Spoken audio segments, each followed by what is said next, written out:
Hello' everyone, ভাল নাই সকলোৰে জনাব কেনেকুৱা আছে সকলোৱে।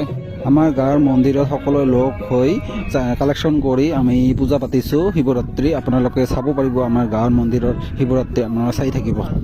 শিৱৰাত্ৰি ভিডিঅ'টো সকলোৱে চাব দেই, স্কিপ নকৰিব দেই গাইজ। শিৱ পূজা কোনে কোনে কৰিছে কমেণ্ট যোগে জনাবচোন সকলোৱে বন্ধু বান্ধৱসকল। শিৱ পূজাৰ ভিডিঅ' আপোনালোকৰ লগত 3 দিন হৈ গ'ল, তাৰপিছত শ্বেয়াৰ কৰি আছোঁ, আপোনালোকে চাই থাকক। হেল্ল' দোস্ত, মই আপোনালোকৰ মোবাইল স্ক্ৰীনত ওলাই আহিছোঁ, ৰাতিৰ ভিডিঅ' কৰি আছোঁ, আপোনালোকে চাবলৈ পাৰিছে। মোবাইলটো ইমান পাৱাৰ নাই, তাৰ কাৰণে বেয়া নাপাব। শিৱ পূজা বুলি কোনে কোনে শিৱৰ প্ৰসাদ খাইছা জনাবচোন সকলোৱে।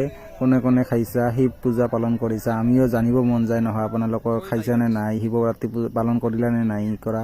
তাতে এনেকৈ কৰি প্ৰসাদত যোগাৰ কৰা হৈছে, এইবিলাক প্ৰসাদ হয়। তাৰপিছত এনেকৈ ৰাতি আমাৰ প্ৰসাদবিলাক বনাই আছে।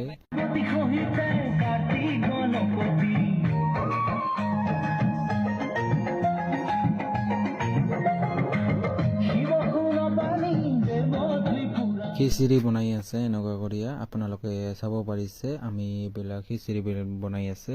কমল দাই এনেকুৱা ধুনীয়া খিচিৰি বনায়, আৰু ইয়াত কংকন দাও আহিল, তাইও বনাই ভাল ধুনীয়া খিচিৰি। আপোনালোকে এনেকুৱা আমাৰ পূজা শেষ হ'ল, আৰু এনেকুৱা কৰি আপোনালোকে চাই আছে। আমি এতিয়া প্ৰসাদ খাওঁ, আপোনালোকে চাই থাকক, আৰু নতুন নতুন ভিডিঅ' আনিবলৈ চেষ্টা কৰিম আপোনালোকৰ ওচৰত। আপোনালোকে ছাপোৰ্ট কৰি যাব, আৰু আজিলৈ বাই, নেক্সট এটা ভিডিঅ'ত আপোনালোকৰ লগত লগ হ'ব।